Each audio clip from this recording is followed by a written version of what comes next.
got this from SCNR. Secret Service sniper warns of another possible assassination attempt within 30 days. Quote, because we should all expect another attempt to happen before November. Now, that's 97 days. I guess technically that's 92 days. But the story goes, a U.S. Secret Service counter sniper has warned of a potential assassination attempt within the next 30 days. In an email sent on July 29th to the entire uniformed division, the individual strongly denounced the Secret Service handling of the rally in Pennsylvania where a would-be assassin attempted to kill former President Trump. The sniper claimed the man was not intercepted because agents and counter snipers were forced to do their jobs with their hands tied. Hands tied, huh? I wonder if that was intentional. During the event, the gunman fired multiple shots, this we know. The Secret Service sniper vowed to continue speaking out about the agency's failure until 5 high-level supervisors, one down, are either fired or removed from their current positions. Quote, this agency needs to change, if not now, when? The next assassination attempt in 30 days? Because we all should expect another attempt to happen before November, he wrote. We've exposed our inability to protect our leaders due to our leadership. The technicians who worked on 713 in Butler, PA did their job with their hands tied. Sadly, we have fallen short for years. We just got lucky and look good doing it. I have conveyed these thoughts to not only supervisors, to include the current captain within CS, but those responsible for training us, only to be brushed off as if those with less experience somehow knew more than me. Now, I have to wonder. We have this post. Susan Crabtree, she's a political reporter for Real Clear Politics, and she's posted this. She says the agency quickly deleted the email a knowledgeable source told Real Clear Politics. Full email with name redacted below. If what happened in Butler, PA was intentional, either they pulled back intentionally knowing this guy was coming, saw him sneak in and said, let him do it, someone higher up, or there was direct official involvement in the actions of this individual, they would want to delete this email saying we failed. It's going to happen again. And if it is going to happen again because they did fail, all the more reason to shut down this communication from a Secret Service counter sniper warning we should expect another attempt. And whether it's opinion, an educated opinion or whatever, this is someone within the Secret Service who's worked there for some time complaining about what's going on, how it was handled, and that they should expect this again. I imagine this person has information that leads them to believe. Again, let me stress, I'm not saying there's direct intelligence, that anyone's reporting this. I'm saying it's a person working in the Secret Service. They're going through their run-of-the-mill daily operations thinking, we may get another attempt before November and we need to be prepared for it. What you had and what we've witnessed in these congressional hearings, it's a public announcement, an invitation almost. And I'm not saying that to be cynical or every fear hides a wish. What they've displayed by level of incompetence, if you want to grant them that charitable interpretation of incompetence, is that the idiot today comes up and says, we lacked imagination in understanding that there's people out there who want to kill the president. No. You lack basic common sense to do the most basic thing where you can get a neurotic kid who's never served in law enforcement to say that roof should not be unsecured. Just to clarify, though, that was a quote from the hearing today. We lacked the imagination. We were lacking imagination because we didn't understand that we live in a world with bad people. It's so that their job is to anticipate that. But it's been a public announcement to the level of deficiency if you take them at their word, which I don't. In 2015, someone tried grabbing a gun from a police officer in an attempt to take Trump's life. The idea that they didn't know this could happen is laughably insane. Especially after the Iranian alleged increased threat. And when I say I don't take them at their word, this wasn't incompetence. This was something far more sinister. And I'll revert back to my notepad here.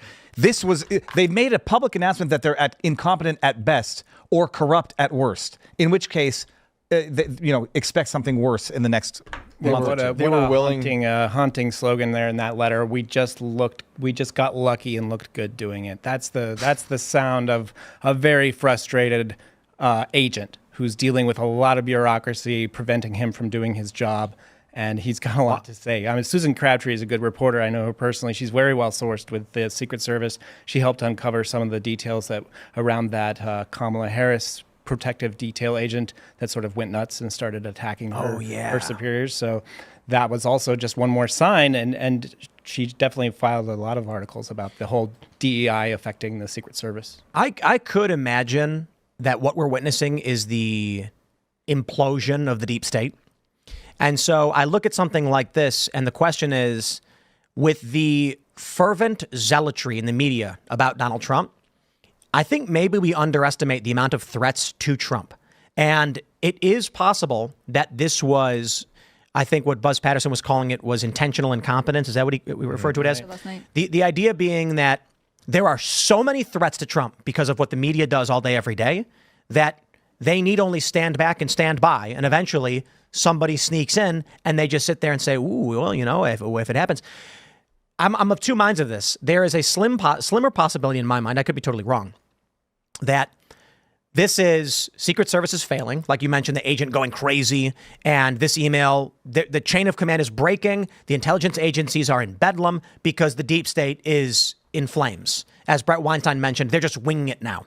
And maybe something like this happens because they have no idea what's going on anymore. The chain of command is disrupted. We have an incompetency crisis. I believe we have a managerial crisis, partly due to DEI and things like this. And maybe it's just we are worse off than we realize in terms of function of government.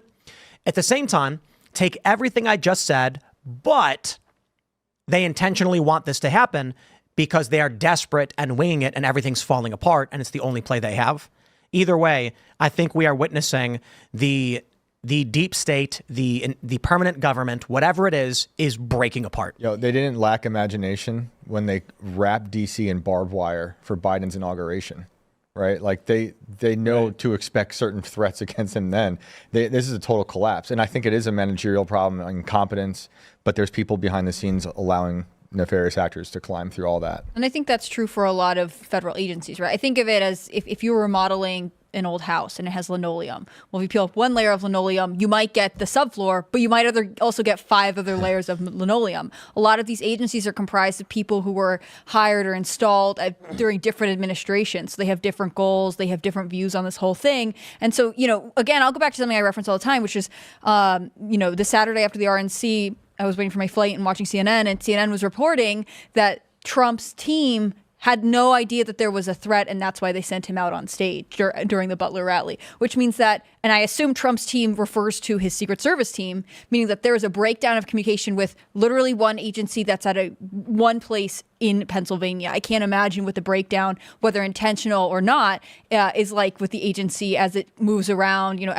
from Washington to the satellite offices that are across the country. I mean, ultimately, I don't think it's a cooperating agency, and I think there are lots of different people, and you can see it in this sniper's letter, who are frustrated because they devote their lives to what they think is an honorable purpose, only to sort of be misled and abused by whoever's currently calling the shots. Well, speaking of the lack of imagination, like when I went up to Butler, Pennsylvania, the night of the attempted assassination, and as soon as you get to the site, the number one thing you see is that giant water tower there. And my imagination was like, well, if they had a Secret Service sniper up there, they would have easily seen the threat. Turns out they didn't have anybody on the water tower. No. Not to mention a drone or any other things. So. No, not just that they didn't have a drone. They turned down an offer by the state, SWAT, to Police. have a drone. And we say, I like the idea of intentional incompetence. And who was it that told me that, there might be whistleblowers within the agency?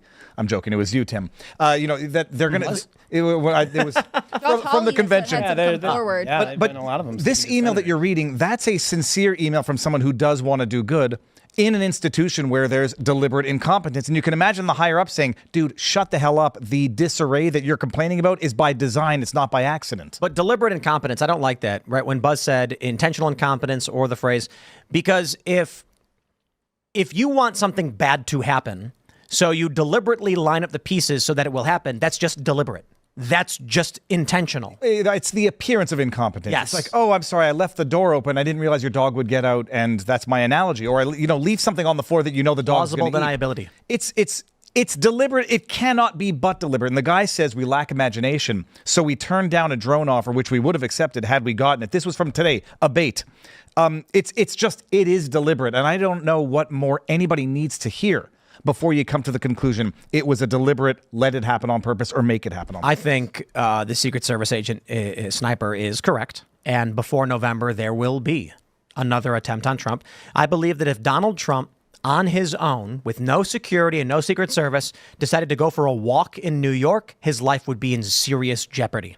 No, one crazy person with Trump derangement syndrome. Trump needs serious security, and for that matter, so does Kamala Harris. They all do. So yeah. does Joe Biden. They should redouble all of their security because I'm not trusting of anybody right now. Well, and you want to go like full black pill conspiracy theory.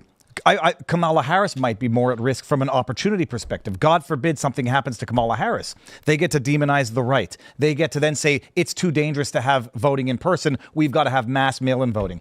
And then they get to swap out or, Hillary Clinton. put someone else in who's less popular because they know damn well that Kamala Harris is not popular. As far as I'm concerned, from an opportunistic perspective of a deep state that wants to lock down this election by controlling the means, she would be the bigger target, not Trump. I worry about a manufactured retaliation. Absolutely. Yeah.